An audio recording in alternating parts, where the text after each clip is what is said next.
Bhagavad Gita as it is, translation and commentary by His Divine Grace, A.C. Bhaktivedanta Swami Prabhupada, Chapter 7, Text 13. Tribhir gunamayir bhavair ebhi sarvamidang jagat mohitang na bhijanati mamebhyah paramavyayam. Lord Krishna says, deluded by the three modes, goodness, passion, and ignorance, the whole world does not know me who am above the modes and inexhaustible. Purport, the whole world is enchanted by three modes of material nature. Those who are bewildered by these three modes cannot understand that transcendental to the material nature is the Supreme Lord, Krishna. Every living entity under the influence of material nature has a particular type of body and a particular type of psychological and biological activities accordingly. There are four classes of men functioning in the three material modes of nature. Those who are purely in the mode of goodness are called Brahmanas. Those who are purely in the mode of passion are called Kshatriyas. Those who are in the modes of both passion and ignorance are called the Vaishyas. Those who are completely in ignorance are called Shudras. And those who are less than that are animals or animal life. However, these designations are not permanent. I may either be a Brahmana, Kshatriya, Vaishya, or whatever. In any case, this life is temporary. But although life is temporary and we do not know what we are going to be in the next life, by the spell of this illusory energy, we consider ourselves in terms of this bodily conception of life. And we thus think that we are American, Indian, Russian, or Brahmana, Hindu, Muslim, etc. And if we become entangled with the modes of material nature, then we forget the Supreme Personality of Godhead, who is behind all these modes. So, Lord Krishna says that living entities deluded by these three modes of nature do not understand that behind the material background is the Supreme Personality of Godhead. There are many different kinds of living entities, human beings, demigods, animals, etc. And each and every one of them is under the influence of material nature, and all of them have forgotten the transcendent personality of Godhead. Those who are in the modes of passion and ignorance, and even those who are in the mode of goodness, cannot go beyond the impersonal Brahman conception of the Absolute Truth. They are bewildered before the Supreme Lord in His personal feature, which possesses all beauty, opulence, knowledge, strength, fame, and renunciation. When even those who are in goodness cannot understand, what hope is there for those in passion and ignorance? Krishna consciousness is transcendental to all these three modes of material nature, and those who are truly established in Krishna consciousness are actually liberated. Lord Krishna, the Supreme Personality of Godhead, herein states that everyone who does not know Krishna is in illusion. In other words, that everyone pretty much in this world is a fool, which he will directly state just a few verses up, that namang duskritino mudha, 2 verses up. Namang duskritino mudha prapadyante naratamaha maya paritagyana asurang bhavamashritaha. Krishna says that persons who do not surrender to me are all sinful. They are in the categories of mudha, ass-like, foolish people, naradhama, the lowest among mankind, maya paritagyana, who are apparently very well educated, cultured, sophisticated, but although they superficially know a lot, they don't really know anything because they don't know Krishna. And those who are just out and out demoniac in rejecting Krishna. So everyone is deluded, Lord Krishna says here, by the three modes of material nature.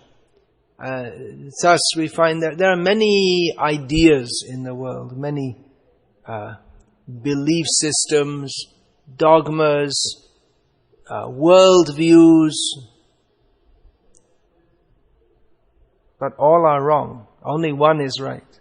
The one that which is correct is that Krishna is the Supreme Personality of Godhead, and everything is subordinate to Him, everyone is subordinate to Him. All living beings are His eternal parts and parcels, and His servants. Now, many people that think that their worldview is correct, pretty much everyone does. One cannot operate as a human being, one cannot live as a human being without having some kind of worldview, even if it's not articulated or thought out as a philosophy. Not everyone's a philosopher, but in one sense everyone is, because everyone has some reason for doing what they're doing, even if they don't know that they have a reason. But if you ask them, well, why do you go to work? And they'll say, well, that's a stupid question, because I have to earn money and to live. So even though they don't think about it specifically, they presume themselves to be the body, and that it is required to go to work to maintain the body, and maintaining the body that's the goal of life. So there are various delusions. Everyone is deluded according to the three modes of material nature. Those who are in the mode of ignorance, their outlook is that just neglect, avoid activities, be lazy, just somehow drag oneself through life. Or another aspect of the mode of ignorance is very black magic or satanic practices, or deliberately doing harm to others, taking pleasure in others' pain. In the mode of passion, people are very active for getting newer and newer things. This whole idea of the progress of the human race and development. We speak of the developed countries and the developing countries. This whole idea that we should develop and improve the human situation it all springs from the mode of passion, from the idea that we as humans can improve our situation and make the world a better place by our endeavors. And it's very deeply ingrained in the consciousness in the Western world. People think that you have to get ahead, make progress, become a success, and that's also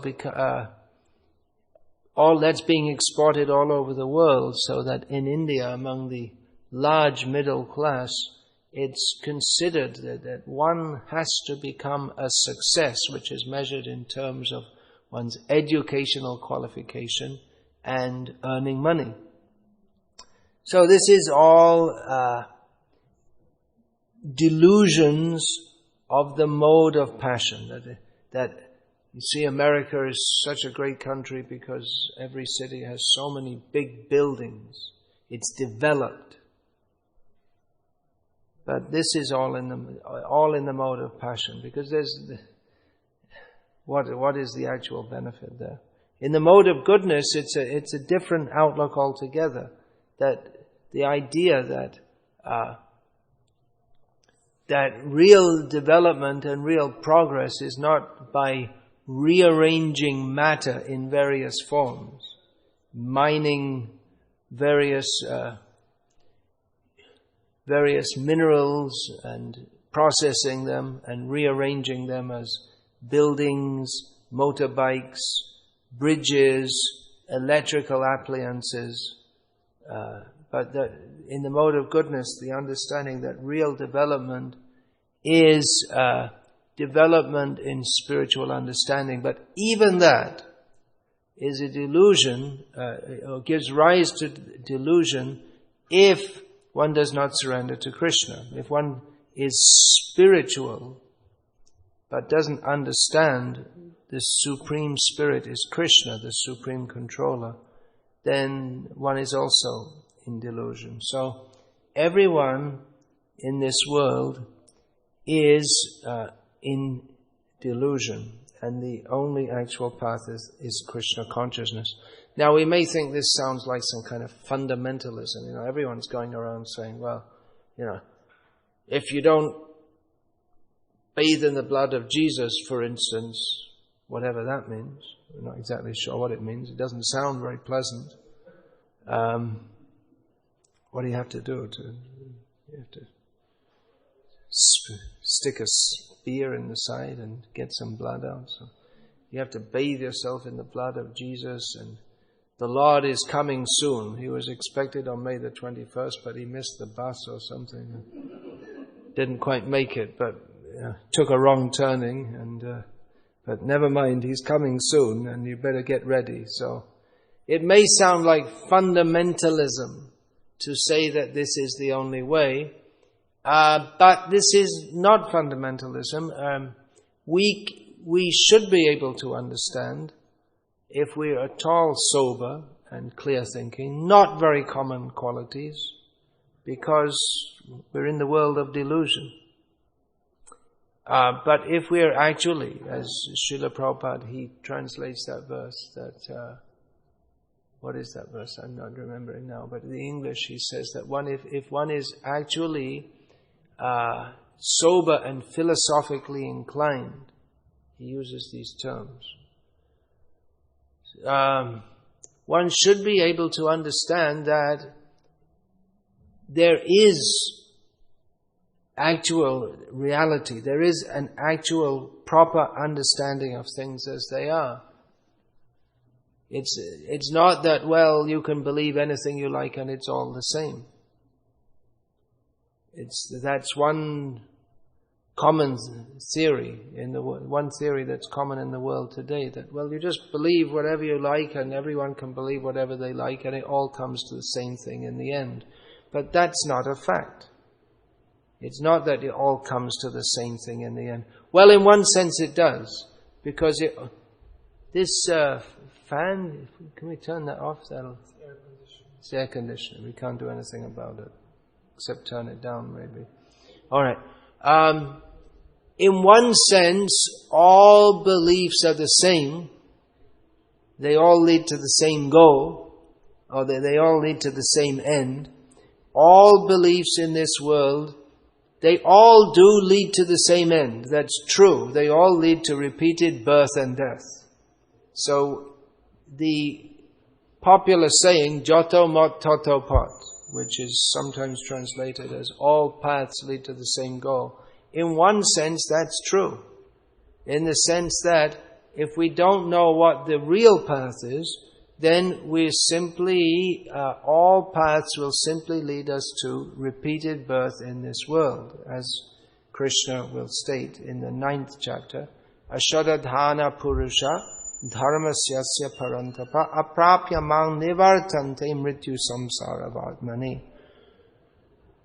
That if one does not have faith in, or one does not develop understanding of the actual path or the proper path, then whatever path one accepts will not lead one to Krishna, who is the actual ultimate reality, but one will simply traverse the path of repeated birth and death.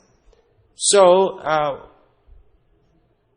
it's a philosophical cop-out for lazy people who don't really want to think about things too much, that to think that all the paths are the same and it's all relative and there's no one actual path. There's no any ultimate reality. It's also a philosophical cop-out to accept a fundamentalist outlook, and without any reason or understanding, just to say that, yes, this is it, that Jesus is the only way, or Islam is the only way, or whatever. without, you just have to believe it, without any particular intelligent basis. Just say, well, we believe it because it's in the Bible. Well, why do you believe it because it's in the Bible? Why? Why should you believe something because it's in the Bible? Why not in the Quran? Or someone may say, well, I believe it because it's in the Bible, and we just have to accept it. But then someone else will come along and also say, I believe it's because it's in the Bible, but have a very different outlook altogether. Or someone will say, I believe in the what is that? The Church of Latter-day Saints, the Book of Mormon. But why? Why should you believe in this or that? And then they just have to come to say, well, Jesus spoke to me within my heart. And it's simply on the platform of blind faith. And in these supposedly religious paths, that blind faith is considered a virtue. But it can't help one to come to, the blind faith is considered a virtue. You should just believe, but that can't help one to actually ascertain what is the nature of reality. How would you know? I mean, if you want to know, if you're actually serious to know what is actual reality and what is delusion, and someone comes along and says, well, you have to blindly believe in the Bible according to the way we interpret. I mean, if it's not just one interpretation, there's so many different interpretations. And then someone will say, no, you have to believe in the Quran, and someone will say you have to believe in the Book of Mormon, but just blindly. But there's a difference here in Bhagavad Gita, in which Krishna presents a philosophical understanding which appeals to the intelligence. And actually Krishna does address the intelligence of Arjuna, who he speaks Bhagavad Gita to. He doesn't just say, just believe in me, but he presents with all reasoning the science of spiritual knowledge, starting off by explaining that just see Arjuna, you can see young children. Arjuna at that time was an elderly man, still a very powerful warrior, but quite old. So you've seen children, and yourself, you were a child. Then you were a young man, then you were a middle-aged man, now you're somewhat elderly. So the body is always changing. The mind is always changing, but the person stays the same, which indicates that the person is separate from the body, is separate from the mind. The person is different from the material elements which compose the body and the mind. Therefore, it is intelligent to consider that the person is a different kind of entity to the material elements that make up the body. Therefore, it's intelligent to accept that when the body dies, the person doesn't die, because the person was never the body anyway. The person is different from the body. So in this way, Krishna, he presents intelligently, he shows Arjuna, just see what is the misery of this world. Janma mrityu jara vyadhi dukkha. Everyone can see that this material world is miserable. There is birth, death, old age and disease. One should find a solution to these problems. Krishna doesn't present Bhagavad Gita, initially he doesn't present it as a theistic work, in the sense that, well, it's just been presented so that you should believe in God. The whole concept of just believing in God is not there. The concept is rather that one should come to the platform of knowledge, in which complete and perfect knowledge is to understand oneself as different from the body, different from matter, and to understand that there is a supreme controller who is also different from this material world. He's not bound by the laws of this material world, and that controller is Krishna. So in this way, Krishna presents Krishna consciousness, this movement of which this temple is a constituent part, is the International Society for Krishna Consciousness. So this is the ancient science.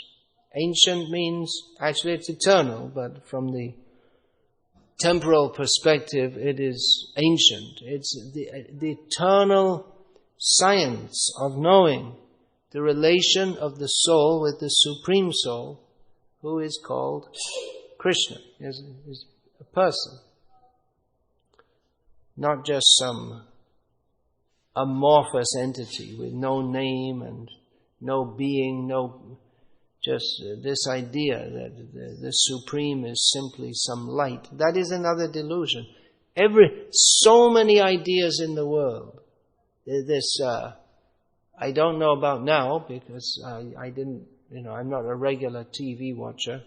But as a kid, sometimes I used to see on TV, the TV company, they will go out in the street and just ask people, well, what do you think about this or that? Or, they still do that, I guess, is it? They just go and ask people on the street, what do you think about this issue, this, that? So everyone's supposed to give their opinion. But on what basis should people give their opinion? People should know about an issue. They should, before they proffer an opinion on something, one should know what are the issues involved. So people, they may base their whole life on a theory of theism or some beliefs, what they call a belief system, or someone else may be an atheist, or someone may be just not interested in these things at all. In most of Europe, that seems to be the main attitude toward religion. In America, religion still, it's a big issue. But in Europe, in many parts of Europe, religion's it's just not an issue at all. I mean, I know myself, even though I was sent to a superficially Catholic school myself, and almost all the students going to the school and the teachers had no interest in or regard for religion at all.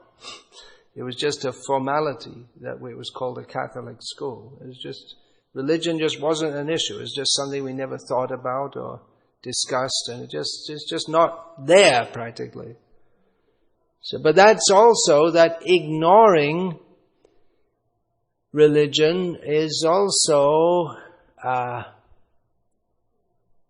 that's also a one kind of worldview. I mean, it's not even agnosticism. The culture I was raised in, it was more like a total apathy toward any important questions at all in the world. Is just presumed by everyone that, well, you live, and I guess they don't think, well, sometime you have to die also. So just mindless thinking. So mindlessness, either pious, somewhat pious, religious mindlessness of thinking that, well, we just believe and we must be right because we feel it in our heart. There's a problem with this feeling something in your heart because someone else feels something completely opposite and different in their heart. Someone feels in their heart that I have to kill for my religion. So the person who's about to, they're going to kill feels in their heart a completely different religious idea. So therefore all this can be understood to be various grades of illusion. Pious mindlessness, impious mindlessness, all different grades of delusion. Therefore Krishna speaks Bhagavad Gita to give us actual knowledge of reality. Yeah, if we are actually intelligent, yeah, that's the word. Yes, if one is actually intelligent and philosophically inclined, then one should understand that although there are so many ideas in the world, and it may seem just like a complete jumble and confusion, and some people say, well, no one can actually know. They're quite convinced that no one can know what is actual reality. But they're so convinced that no one can know what is the actual truth. And others are convinced, yes, I know.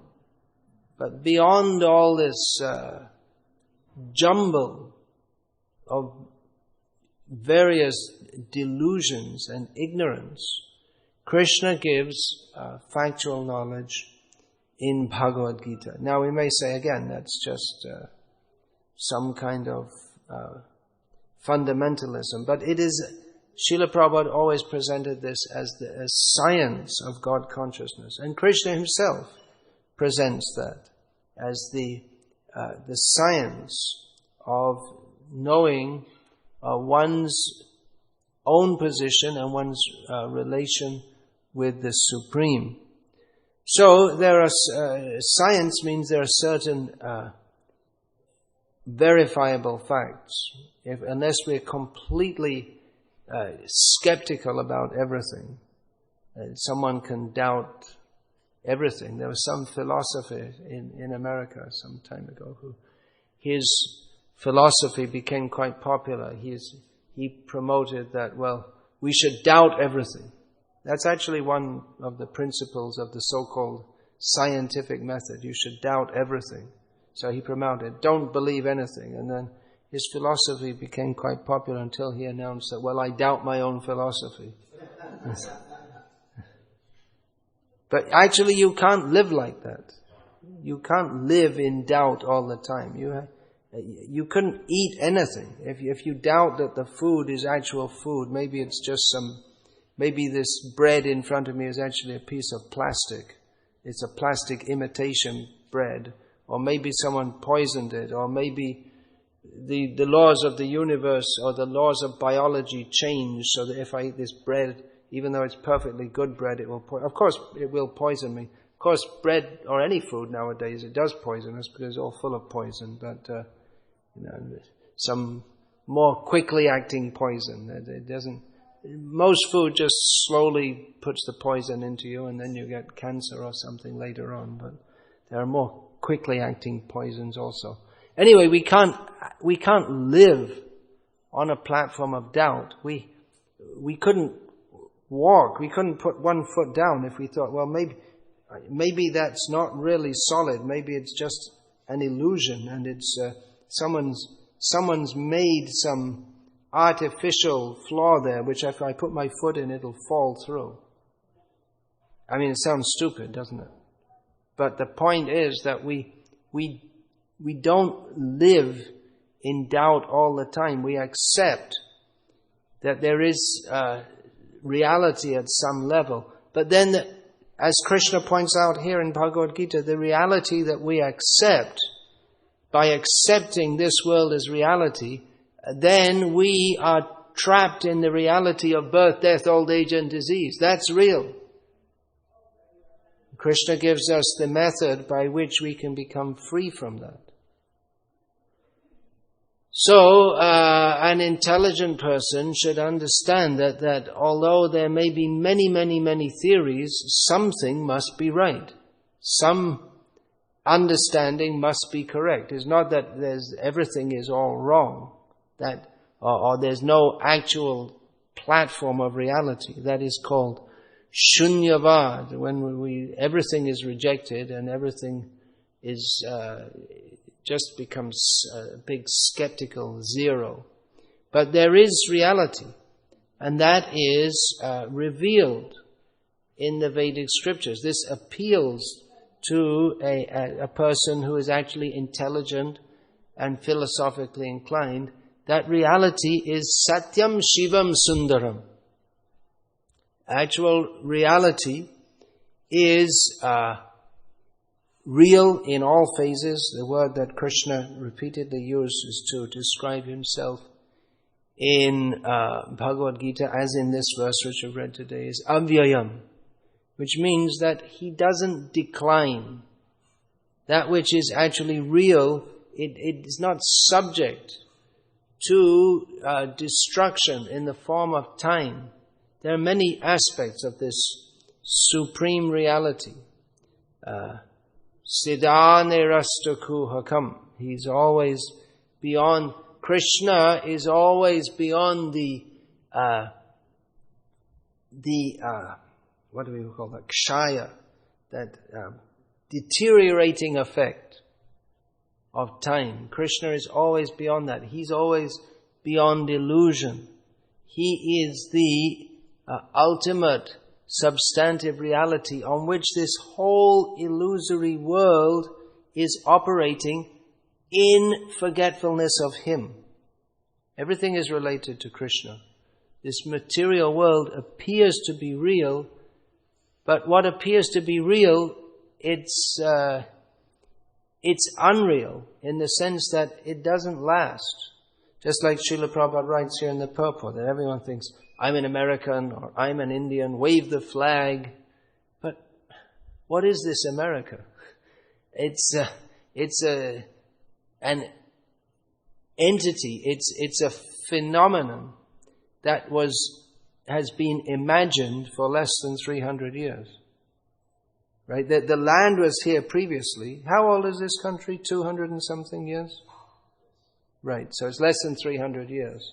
So this land was here previously, but no one was going around thinking, America, God bless America. It's the whole idea of America is something that's been dreamed up less than 300 years ago. And it won't last, because everything in this world is subject to change. And even if it does last for, not only is everything subject to change, but even this world itself won't last. This whole planet won't last forever. The whole universe won't last forever. But even if we think America is so great, well, we're not going to stay here. We're not. Every one of us sitting in this room, if we come back in 100 years, maybe this building will be here. We hope so.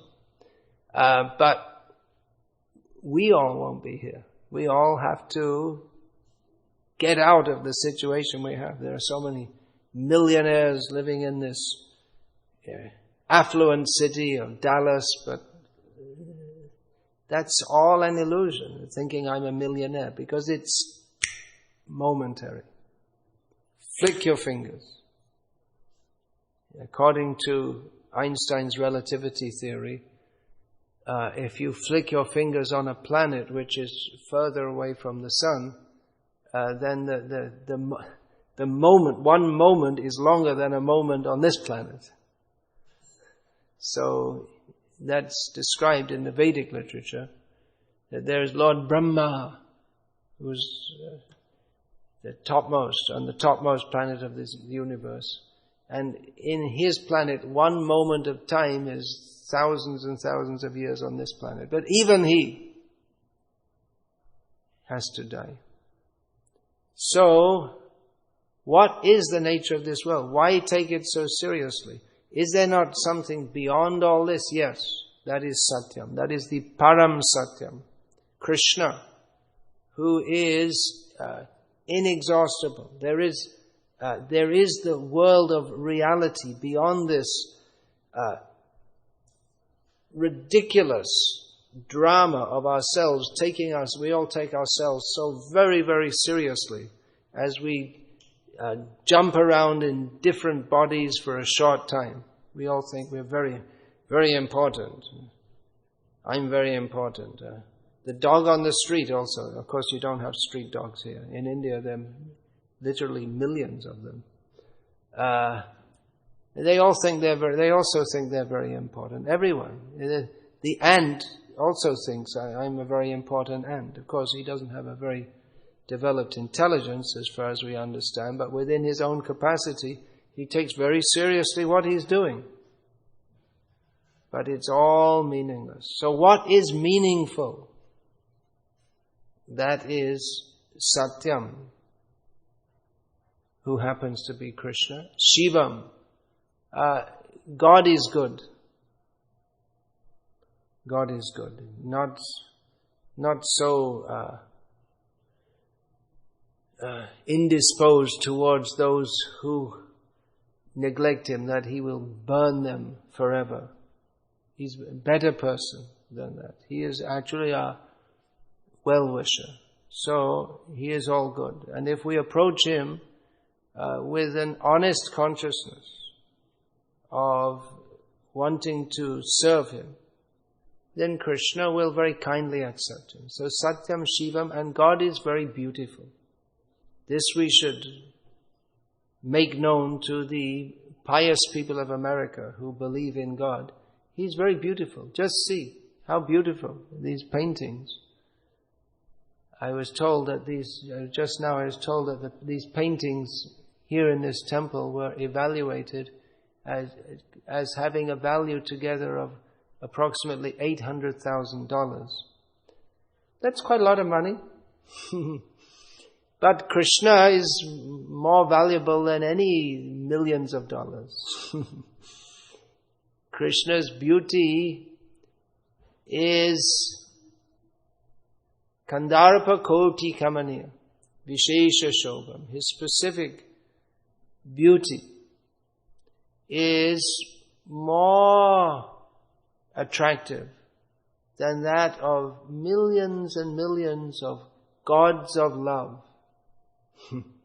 In this world, we don't see, therefore we may not believe, but there is a God of love who is very attractive to people of this world. But the love in this material world, like everything else in this material world, simply ends everything gets put on the conveyor belt that inexorably marches toward birth, death, old age, and disease. It's all temporary. Whatever love we have. I love America. I love my dog. We love so many. I love tea and biscuits, or coffee and biscuits, or coffee and cookies, whatever. In England, it's tea and biscuits. I was born in England. So we love so many things, but it's all on a roller coaster heading for a crash. But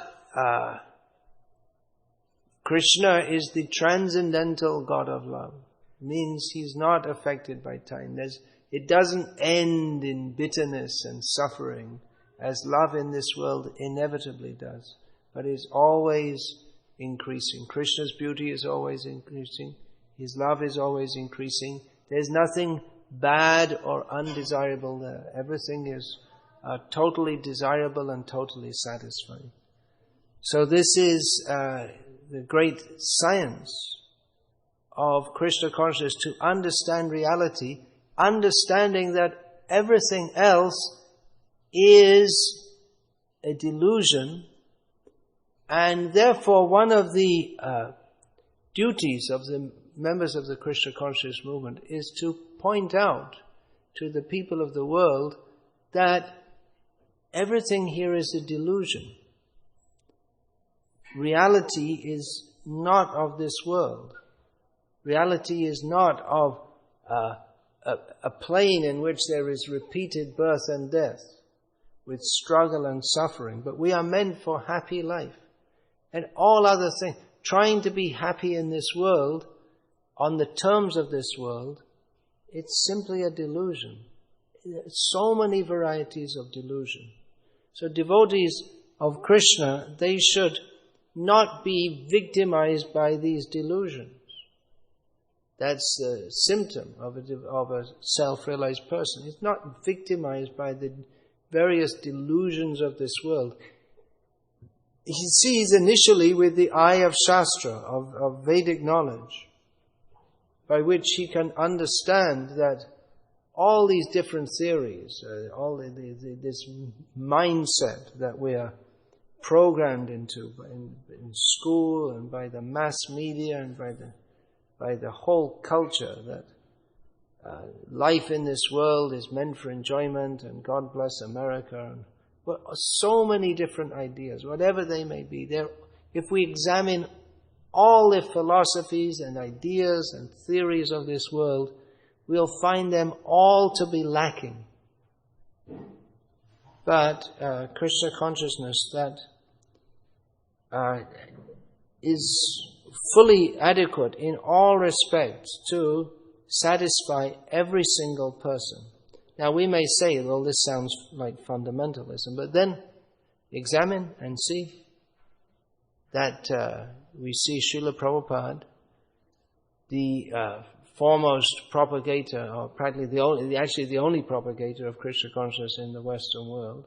Later others came, but there's actually no comparison to Srila Prabhupada. He was aggressive in promoting Krishna consciousness. He challenged. Why? Because he wanted others to understand that they're simply living in delusion. So he challenged the wrong ideas. The wrong ideas. For instance, that man or life has arisen from matter. He challenged this wrong idea. He exposed the shallowness of people who say they believe in God, but they don't really know anything about Him. He would say, if you don't know who you speak of God, but you don't know. All right, I know. I'll tell you. Why don't you accept it? The various wrong ideas that the ultimate spiritual reality is some light that we all have to merge into. Srila Prabhupada would challenge these and expose the inadequacies of these common misconceptions. So devotees should be aware of the reality which is Krishna consciousness, the actual understanding of the philosophy of life as presented in Bhagavad Gita and Srimad Bhagavatam, and not be deluded by the myriad delusions which this world presents. Okay, and much, much more, of course, could be said about all this. But I'll finish there unless anyone has any questions. Yes. Yeah, there's a question.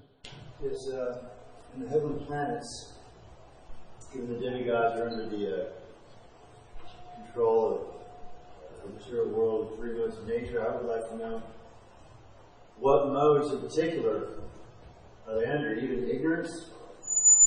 Are the demigods also under ignorance? Are the demigods under ignorance? Generally it's stated that the demigods are in the mode of goodness. Although there seems to be a strong admixture of the enjoying, to enjoy this material world. But but their enjoyment, it's on a different platform, in as much as they also drink something which is not exactly wine, but they take some kind of intoxication which doesn't have bad side effects. And they enjoy sexual activities, which is certainly in the mode of passion. But overall they're said to be in the mode of goodness because the bad side effects of the mode of passion are not seen there. They'll eat food cooked in ghee. The kind of music they listen to is not in passion or ignorance. So generally that's the demigods are said to be in the mode of passion. Although all the modes of nature, everywhere in this world, all the modes of nature are present. So the influence of ignorance will be there also.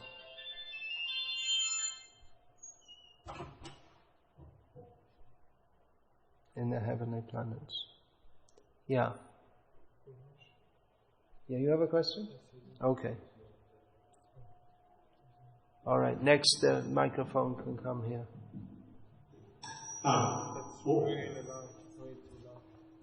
Very strong microphone start. See if we can hold it back a little bit here. Very much enjoyed your teaching, sir, especially as it regards the world views and the idea that It really is important. It does make a difference what worldview that one holds. It would also seem that following that train of thought, it would be it's very necessary that we not mischaracterize a particular worldview. So I just want to make sure that I understood you correctly. Were you advocating that Christianity advocates a type of circular reasoning, blind faith type of belief? And the reason I'm asking is there's something in these scriptures that would contradict that, such as 1 Thessalonians 5:21 that says, "Prove all things, hold fast to that which is good," which the emphasis, of course, there will be on prove all things. Prove, yeah. Prove all things, which would go against the idea of a blind faith type. Yeah, it would do, but unfortunately, much of what we see in all religious systems in the world is that mostly people don't, it's an unexamined faith. Most people do not go very deeply or try to understand very deeply. So this blind faith, which is definitely, at least from what I can observe, in many strands of Christianity, it's just promoted you should believe. So what we want to promote, and we don't even say you just believe this, but look, examine and see.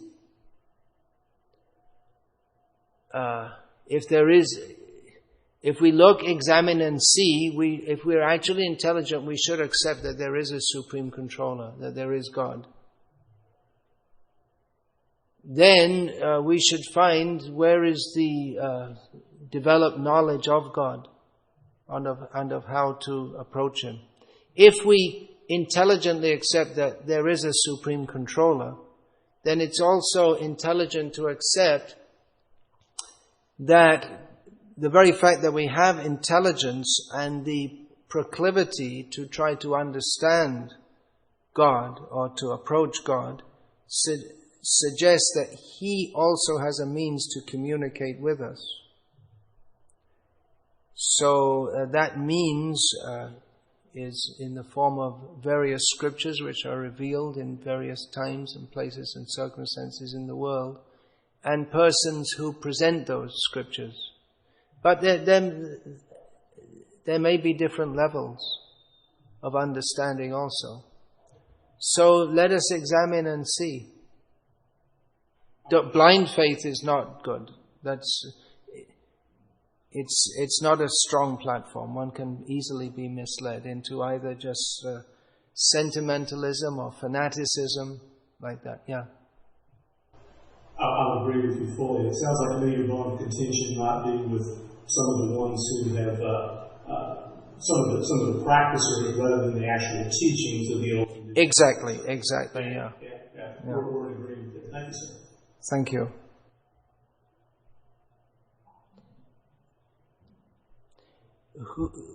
Was that Freud said religion is a crutch?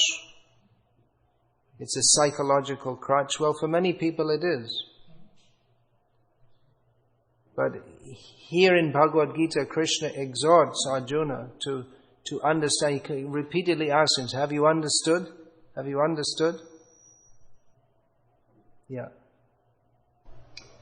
Guru Maharaj, so it seems that our position, the position of every living entity, when trying to move forward towards knowledge, starts from the empirical platform. Yeah, well, the search for truth begins with the discontent with one's present position.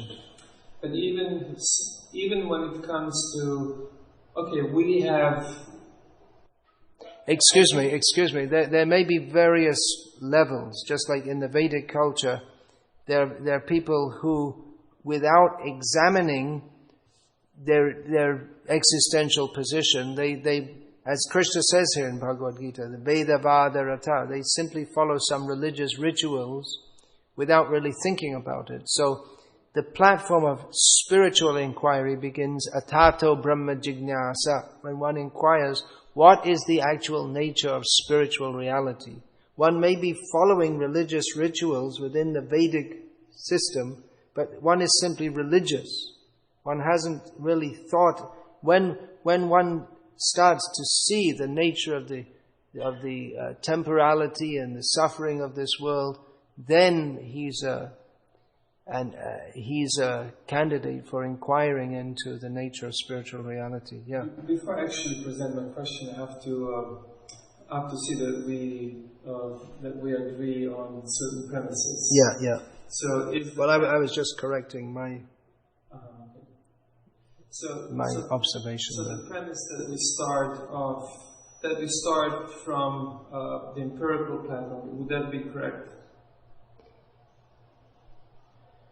After all, you said philosophical. Well, yeah. Well, it may be. You see, there are some people who may start off just examining philosophically, or just seeing what's going on in this world. But there may be other people also who start off in the Vedic culture, and they accept the Vedas. They're coming from a different platform. Why do they accept the Vedas? It may be just because they're born in that culture. Okay, but wouldn't that be a blind faith? Yeah. So that's the platform we should reject. Yes, and Krishna rejects it in Bhagavad Gita. So the premise that we start off from the empirical position would be correct. In other words, I observe, I have experience of this world, and I interpret it in a philosophical and intelligent way. So my position is always, I start out from the empirical point. Yeah, we start off from our own observation is there. Observation of ourselves as distinct entities. And from this position, it is very clear that there has to be metaphysical reality, because if everything's reduced down to physical reality, it just absolutely makes no sense. Yeah. But now when we have come to the metaphysical point, our journey took us to that point, to metaphysical point. I mean, how do we discern what's the nature of metaphysical reality? Are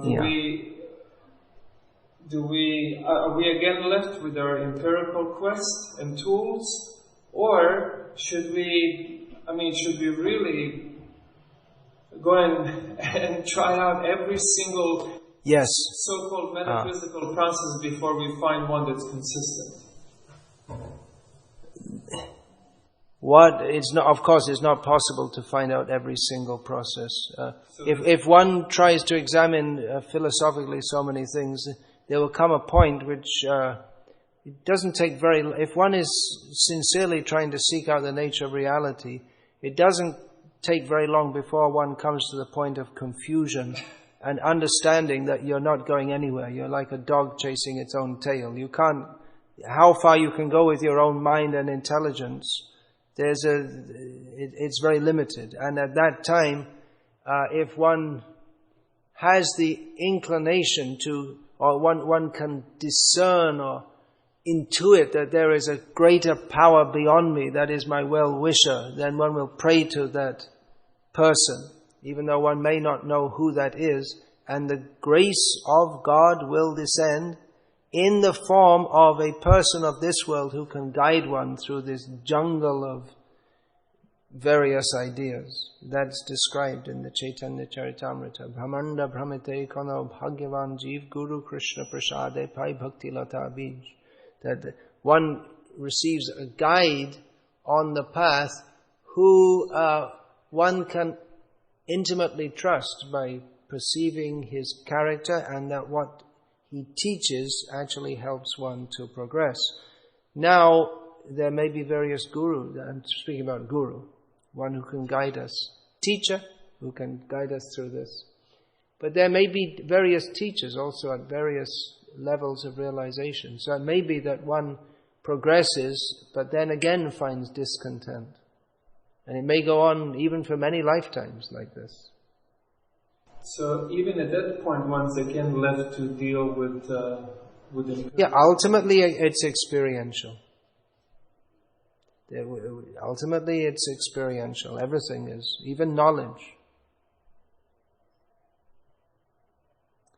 in the, I suppose it's another modern Western, or that the body of thought which has evolved in the Western world separates or attempts to separate knowledge or what's supposed to be science from experience, objectivity from subjectivity. But in the Vedic tradition, the two are not, there's no attempt to totally disassociate them. In the Vedic metaphysical, what we would call metaphysical tradition. At the same time, we have to understand that we are not the arbiters of reality. We are tiny living beings, and there is a supreme being. So ultimately, that depends on the descent of His grace. And as long as we are apathetic toward that supreme being, we may, by simply trying to cultivate knowledge or spiritual experiences by doing meditation or yoga or simply analyzing the world, our path of progress will be very slow and very difficult. And although we may attain some level of realization, that will never truly satisfy us.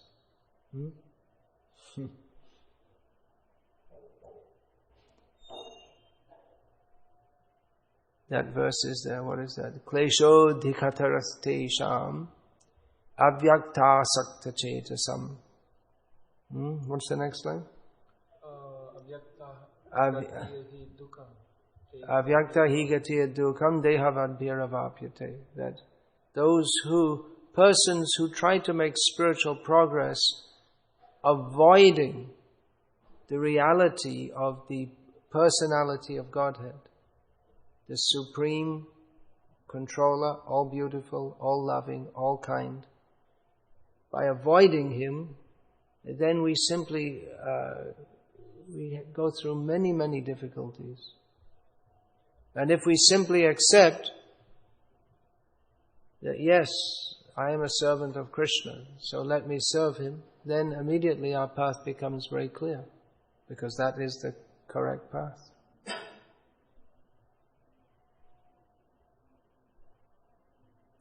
So, anything else?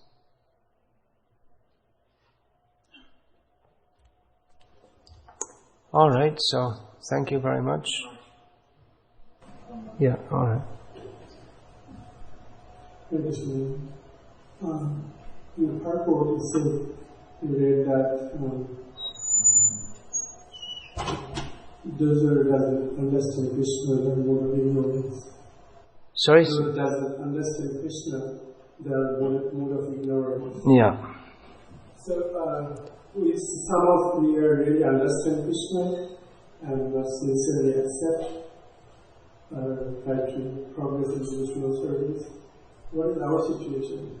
Our situation is, as much as we accept Krishna, we are freed from illusion. As much as we don't accept Krishna, we are influenced by illusion, which is we say three modes of material nature, but all are on the basis of ignorance. So the mode of ignorance is the basis in this material world.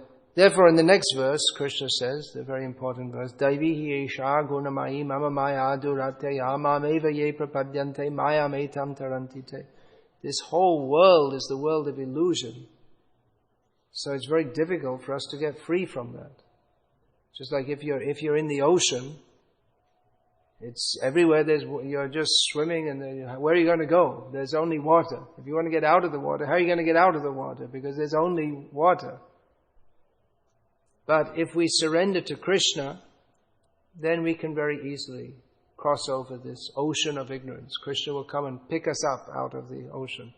Otherwise, by our own effort, how are we ever going to swim? We can't swim across an ocean.